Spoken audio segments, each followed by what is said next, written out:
रघु और किशन दोनों अच्छे मित्र थे। दोनों का अपना अपना खेत था। किशन मेहनती था, इसलिए अपने खेत पर मेहनत करके वो अच्छी बढ़िया फसल उगाता और अच्छे दामों में बाजार में बेचता, जबकि रघु बहुत आलसी था, इसलिए उसकी आधी से ज्यादा फसल तो उसके आलस के कारण खेतों में ही खराब हो जाती थी। ऐसे ही एक बार, अरे रघु कहाँ है? रघु, ओ रघु! किशन भैया ये तो अभी सो रहे हैं। सो रहा है? पर आज तो हमें फसल काटने के लिए जाना था ना। फसल कब की पककर तैयार हो गई है। अगर 1-2 दिन और नहीं काटी तो सारी फसल खराब हो जाएगी। एक बार बोल देना कि उठेगा तो खेत पर आ जाए। मैं खेत पर जा रहा हूँ। सुबह के समय फसल काटेंगे तो अच्छा रहेगा, शाम को फिर फसल में नमी आ जाती है। बोलना जल्द से जल्द खेत पहुंच जाएगा। किशन खेत पर चला जाता है और अपनी सारी फसल काट कर बोरों में भर लेता है और उसी दिन बाजार में बेच भी आता है। शाम को जब किशन अपनी फसल बेचकर आता है तो रघु अभी भी घर पर ही था। किशन रघु से मिलने जाता है। क्या बात है रघु, तू आज खेत पर नहीं गया? तुझे पता है तेरी सारी फसल खराब हो रही है। अरे यार, आज ना मेरे हाथों में बहुत दर्द हो रहा है। अभी अभी डॉक्टर से दवाई लेकर आया हूँ। समझ नहीं आ रहा कैसे फसल काटूं। सुन, तेरे खेत का तो काम हो गया ना। एक काम कर, तू मेरी थोड़ी बहुत फसल काट दे। बड़ी मेहरबानी होगी। ठीक है, मैं काट देता हूँ। तू आराम कर। रघु को तो काम से बचने का बहाना चाहिए था, पर किशन तो अपनी दोस्ती निभा रहा था। वो अपने दोस्त रघु की मदद करता है, पर देर होने के कारण अधिकतर हिस्सा फसल का खराब हो चुका था। रघु, तेरे देर करने के कारण आज देख तेरी कितनी फसल खराब हो गई। बस ये थोड़ी सी ही फसल बची है, अब इसे बेचा। यार एक काम कर, तू बेचा। मुझे घर पर बहुत सारा काम है। पैसे जो भी मिले दे दियो। ठीक है, मैं बेच आता हूँ। किशन का स्वभाव बहुत ही मददगार था। वो रघु की बातों में आ जाता है।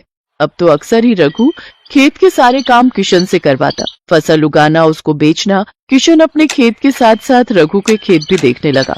किशन अपने साथ साथ रघु का भी काम करता और रघु हर बार बहाना करके आराम से घर पर खटिया तोड़ता। पर एक रात किशन छत की सीढ़ियां उतर रहा था तो उसका पैर फिसल गया और वो सीढ़ियों से नीचे गिर गया। उसकी कमर में चोट आ गई, वो उठ भी नहीं पा रहा था। डॉक्टर ने किशन को आराम करने की सलाह दी, पर किशन चिंता में था। शांति, अब क्या होगा? मटर की फसल पककर तैयार होने वाली है। मैं खेत पर नहीं गया तो फसल खराब हो जाएगी, बहुत नुकसान हो जाएगा। शांति, तुम चिंता क्यों करते हो? तुम अपने दोस्त रघु की कितनी मदद करते हो। अपने खेतों के साथ साथ तुमने रघु भैया के खेतों को भी संभाला है। तुम रघु भैया को बोल दो कि वो मटर की फसल काट देंगे। हाँ, तुम ठीक कह रही हो शांति। आखिर मुसीबत में मेरा दोस्त ही तो मेरे काम आएगा। किशन ने रघु से जब मदद मांगी, रघु ने साफ इनकार कर दिया। अरे यार किशन, तू तो जानता ही है, मेरे को तो वैसे भी ज्यादा काम करने की आदत नहीं है। मैं अपने खेतों में बड़ी मुश्किल से काम कर रहा हूँ। मेरी भी फसल तैयार हो गई है। अब मैं अपनी फसल काटूं या तेरी? भाई, तू कोई और इंतजाम कर ले। मेरे बस का नहीं है। अच्छा, मैं चलता हूँ, मुझे खेत पर जाना है। रघु, मैंने भी तो तेरे लिए हमेशा काम किया है। आज तू मुझे साफ मना कर रहा है? हम दोनों तो दोस्त है ना। हाँ, तो मैं कब मना कर रहा हूँ, दोस्त तो है। पर तू देखना मैं कितना करूं, तू भी कुछ समझ। वैसे तुझे कोई जरूरत हो तो मुझे बुला लियो, पर काम के लिए बिल्कुल मत बोलियो। काम मेरे बस का नहीं है। मुझे काम के नाम पर बुखार आ जाता है। मेरे पास फालतू बातों का टाइम नहीं है। मैं जा रहा हूँ। किशन हैरान रह गया। जिस दोस्त के लिए वो हमेशा हाजिर रहता था, आज वही दोस्त मतलबी बन गया। मुसीबत में काम नहीं आया। किशन की आंखों में आंसू आ जाते हैं। उसका साथ देने वाला कोई भी नहीं था। एक दिन किशन हिम्मत करके शांति के साथ किसी तरह खेत पर पहुंचा तो वो हैरान रह गया। उसकी मटर की सारी फसल सड़कर खराब हो गई थी। हे भगवान, मैंने कभी किसी का बुरा नहीं किया। मेरे साथ ही ऐसा क्यों हुआ? मैंने तो मुसीबत के समय अपने दोस्त की हमेशा मदद की थी। आज अगर वो मेरा साथ देता तो मेरी मटर की फसल बच जाती। शांति, अब क्या करेंगे? फसल खराब हो गई है, सब कुछ खत्म हो गया। शांति, लक्ष्मी मैया हमसे रूठ गई। लक्ष्मी मैया, आप तो अन्न धन की देवी हो, मेरी मदद करो मैया। आप सही कह रहे हो। आपने हमेशा रघु भैया की मदद की और उन्होंने मुसीबत में आपकी मदद नहीं की। पर आप भगवान पर भरोसा रखो, सब ठीक हो जाएगा। किशन बहुत रोता है। उसी समय आकाश मार्ग से भगवान विष्णु और देवी लक्ष्मी गुजर रहे थे। माता लक्ष्मी ने देखा कोई दुखी भक्त उन्हें याद कर रहा है। उनकी नजर किशन पर पड़ी।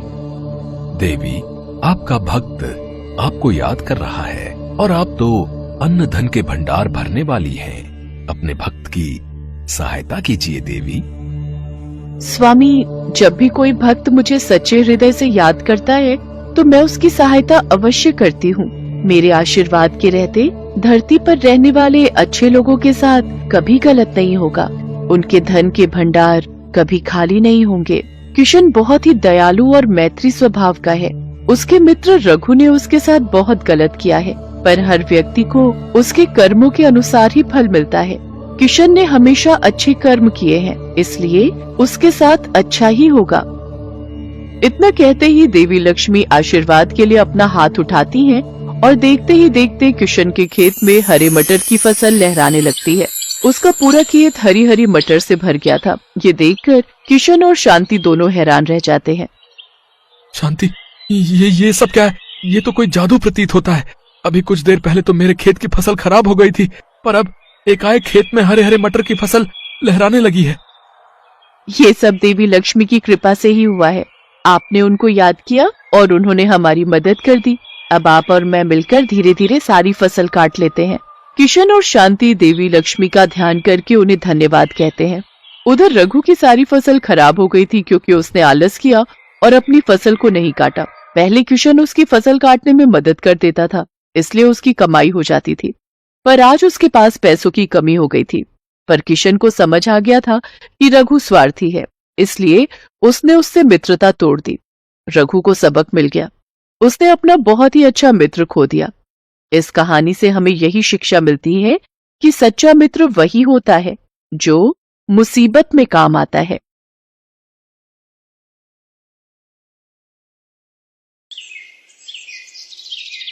ये कहानी है गरीब सोमू की। सोमू अपने गांव के बाजार में सब्जियों का ठेला लगाता था। वो उन सब्जियों को अपने घर के पीछे ही उगाता था। खेती के लिए उसके पास बहुत थोड़ी सी ही जमीन थी। वो जितनी भी सब्जियां उगाता उन्हें अपने ठेले पर रखकर बाजार में बेच दिया करता था। सोमू पर अपनी पत्नी राधा और 2 बच्चों की जिम्मेदारी थी। सारा दिन मेहनत करने के बाद भी सोमू इतना नहीं कमा पाता था कि उसके पूरे परिवार का पेट भर सके। फिर एक दिन, हे भगवान, बस यही बाकी रह गया था। सोनू, पिंकी, कितनी बार समझाया है तुम दोनों को कि ठेले के ऊपर चढ़कर मत खेला करो। देखो क्या कर दिया तुम दोनों ने। इधर आओ जरा, आज मैं तुम दोनों को नहीं छोड़ूंगा। दोनों बच्चों ने ठेले के ऊपर कूद कूद कर उसे तोड़ दिया था। ये देखकर सोमू को बहुत गुस्सा आ रहा था। वो हाथ में छड़ी लेकर अपने बच्चों की तरफ बढ़ता है, लेकिन तभी उसकी पत्नी राधा उसे रोक लेती है और उससे कहती है, अरे ये क्या कर रहे हैं आप? बच्चे हैं। देख क्या किया है तेरे लाडलों ने। अब तू ही बता, कैसे लेकर जाऊंगा बाजार में सब्जियां। सोनू, पिंकी, चलो माफी मांगो बाबा से। सच में इस बार तो तुम लोगों ने बहुत बड़ी गलती की है। माफ कर दो बाबा, जानबूझकर नहीं किया। हाँ बाबा, गलती हो गई, माफ कर दो। आगे से कभी ठेले पर नहीं चढ़ेंगे। अब क्या नहीं चढ़ोगे? ठेला बचा ही कहाँ है? सालों पुराना ठेला था मेरा, किसी तरह काम चला रहा था। अब तो इसकी मरम्मत भी नहीं हो सकती और नया ठेला लेने के लिए मेरे पास पैसे नहीं है। सोमू उदास होकर वहां से चला जाता है और घर के पीछे जाकर सब्जियां तोड़ने लगता है। तभी राधा उसके लिए खाना लेकर वहां आती है और सोमू से कहती है, सुनिए जी, धीरज रखिए। ऊपर वाला जब मुसीबत देता है तो उसका हल भी जरूर देता है। कुछ न कुछ कर ही लेंगे। चलो अब ये चिंता छोड़ो और खाना खा लो। यहीं रख दो, खा लूंगा। राधा खाना छोड़कर घर के अंदर चली जाती है। सोमू सारी सब्जियां तोड़कर जमीन पर रख लेता है और फिर हाथ धोकर जैसे ही खाने की तरफ बढ़ता है तो वहां एक बूढ़ी अम्मा आ जाती हैं और सोमू से कहती है, बेटा, बुढ़िया को कुछ खिला दे बेटा, भगवान तेरा भला करेगा। भगवान क्या भला करेगा अम्मा, उसने तो सारी मुसीबतें मेरे ही नसीब में लिख दी हैं। खैर, तुम्हें भूखा नहीं जाने दूंगा, ये लो, खा लो। सोमू बूढ़ी अम्मा को अपना खाना दे देता है। बूढ़ी अम्मा खुशी खुशी वो खाना खा लेती है और फिर सोमू से कहती है, बेटा, तू और तेरी घरवाली बहुत अच्छे हैं। मैं जब भी तेरे दरवाजे पर आई हूँ कभी भूखी वापस नहीं लौटी। तू देखना बेटा, भगवान तेरी जरूर सुनेंगे। हाँ अम्मा, मेरी तो सुन नहीं रहे, काश तुम्हारी ही सुन ले भगवान। वैसे बात क्या है बेटा, तुझे इतना परेशान तो कभी नहीं देखा इससे पहले। सोमू अपनी सारी परेशानी बूढ़ी अम्मा को बताता है। सोमू की बात सुनकर बूढ़ी अम्मा मुस्कुराती हैं और वहां से चली जाती हैं। फिर कुछ ही देर बाद वो बूढ़ी अम्मा वापस आती हैं। उनके हाथों में एक बड़ी सी टोकरी थी। वो उस टोकरी को सोमू को देते हुए उससे कहती हैं, ले बेटा, ये रख ले, जा इसमें रख कर बेच अपनी सब्जियां। पर अम्मा, ये तुम कहाँ से लाई? पुरानी टोकरी है, सालों से है मेरे पास। अब मेरे तो हाथ पैरों में जान नहीं कि इसका कुछ इस्तेमाल कर सकूं। बस इतना याद रहे बेटा, इस टोकरी पर टोक लग जाएगी अगर तेरे मन में लालच आया तो। बहुत बहुत शुक्रिया अम्मा, तुम नहीं जानती तुमने कितनी बड़ी मदद की है मेरी। बूढ़ी अम्मा सोमू के सिर पर हाथ रखकर उसे आशीर्वाद देती हैं और फिर वहां से चली जाती हैं। सोमू अपनी सारी सब्जियों को उस टोकरी में रख लेता है और फिर उस टोकरी को अपने सिर पर रखकर उसे बाजार ले जाता है। उस दिन सोमू की सारी सब्जियां बहुत ही तेजी से बिक रही थीं। उसे हर तरफ से ग्राहकों ने घेर रखा था। लेकिन अजीब बात यह थी कि सारा दिन ढेर सारी सब्जियां बेचने के बाद भी शाम को सोमू की टोकरी सब्जियों से भरी ही थी। ये देखकर सोमू को अपनी आंखों पर विश्वास नहीं हुआ। ये कैसे? मैं तो कब से सब्जी बेच रहा हूँ, फिर ये सब्जियां खत्म क्यों नहीं हो रही? कहीं ये कोई सपना तो नहीं है? सोमू फौरन अपनी जेब में हाथ डालता है। उसकी जेब पैसों से भरी थी जो उसने सारा दिन सब्जी बेचकर कमाए थे। हे भगवान, ये क्या जादू है? सोमू ने टोकरी उठाई और अपने घर की तरफ चल दिया। रास्ते में उसे कई लोगों ने रोका और उससे सब्जी खरीदी, लेकिन फिर भी सोमू ने घर पहुंचकर देखा कि उसकी टोकरी अब भी सब्जियों से भरी हुई थी। सोमू असमंजस में था और सब्जी की टोकरी को घूरे जा रहा था। तभी उसकी पत्नी राधा वहां आ गई और सब्जी से भरी टोकरी को देखकर बोली, अरे ये क्या, आज एक भी सब्जी नहीं बिकी? ये टोकरी तो वैसी की वैसी ही है जैसी सुबह लेकर गए थे। नहीं राधा, बल्कि आज तो पूरे दिन ग्राहक आते रहे, लेकिन कमाल की बात है कि ये टोकरी अभी भी भरी हुई है। मैं यही तो देख रहा हूँ इतनी देर से। है? ये कैसे हो सकता है जी? आपकी तबीयत तो ठीक है ना? हाँ राधा, मैं सच कह रहा हूँ। यकीन नहीं होता तो ये देखो, ये सारे पैसे सब्जी बेचकर ही कमाए हैं मैंने। सोमू अपनी जेब से पैसे निकालकर राधा को दिखाता है। तब जाकर राधा को सोमू की बात पर भरोसा होता है। वो सोमू से कहती है, देखा जी, मैं ना कहती थी भगवान हमारी मदद जरूर करेंगे, तभी तो उन बूढ़ी अम्मा को हमारी मदद के लिए भेज दिया उन्होंने। मुझे तो पूरा विश्वास है ये टोकरी जादुई है, जादुई। हाँ राधा, मुझे भी यही लगता है, लेकिन फिर भी चल एक बार मिलकर खाली करते हैं इसे। सोमू और राधा मिलकर उस टोकरी में से सब्जियां बाहर निकालने लगते हैं, लेकिन उन्होंने महसूस किया कि वो जैसे ही एक सब्जी बाहर निकालते थे, उसकी जगह फिर से वही सब्जी वहां से खुद ब खुद आ जाती थी। वो टोकरी में से सब्जी निकालते रहे और सब्जियां अपने आप बढ़ती रहीं। ऐसे ही कई घंटे बीत गए और सोमू के घर में हर तरफ सब्जियों का ढेर लग गया। वाह राधा, अपनी तो किस्मत खुल गई। ये टोकरी तो सचमुच जादुई है राधा। हाँ, ठेला क्या चीज है, अब तो हम जो चाहे वो खरीद सकते हैं जी। सोमू के पास अब बेचने के लिए बहुत सारी सब्जियां थी। वो गांव के बड़े दुकानदारों को घर बुलाकर अपनी सब्जियां उन्हें बेच देता है। वो लोग खुद ही सोमू के घर से सारी सब्जियां उठवा कर ले जाते हैं। इस तरह सोमू की सारी मुसीबतें एक ही पल में उस जादुई टोकरी ने हल कर दी थी। सोमू और राधा हर रोज मिलकर टोकरी से खूब सारी सब्जियां निकालते और फिर उन्हें बेच दिया करते। इस तरह कुछ ही दिनों में सोमू काफी अमीर हो गया।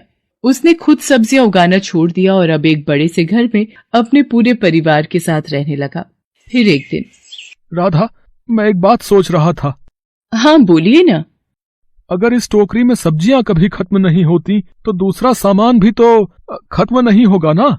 राधा सोमू का इशारा समझ गई थी।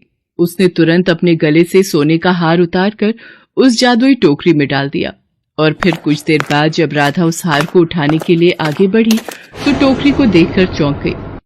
अरे अरे, ये क्या? सुनिए, इधर आइए जल्दी। सोमू जाकर टोकरी में देखता है। वो पूरी तरह से खाली थी। टोकरी में ना तो सोने का हार था और ना ही कोई सब्जी उसमें थी। सोमू और राधा को कुछ समझ नहीं आ रहा था। उन्होंने पास ही रखी एक लौकी उस टोकरी में डाली। वो लौकी टोकरी में डालते ही गायब हो गई। सोमू ने अपना सिर पकड़ लिया। अब उसे बूढ़ी अम्मा की कही आखिरी बात याद आ रही थी। बस इतना याद रहे बेटा, इस टोकरी पर टोक लग जाएगी अगर तेरे मन में लालच आया तो। सोमू समझ गया था कि उसे उसके लालच की सजा मिली है। वो टोकरी अब भी जादुई थी, लेकिन उसका जादू सोमू को अमीर नहीं बल्कि वापस गरीब बनाने के लिए था।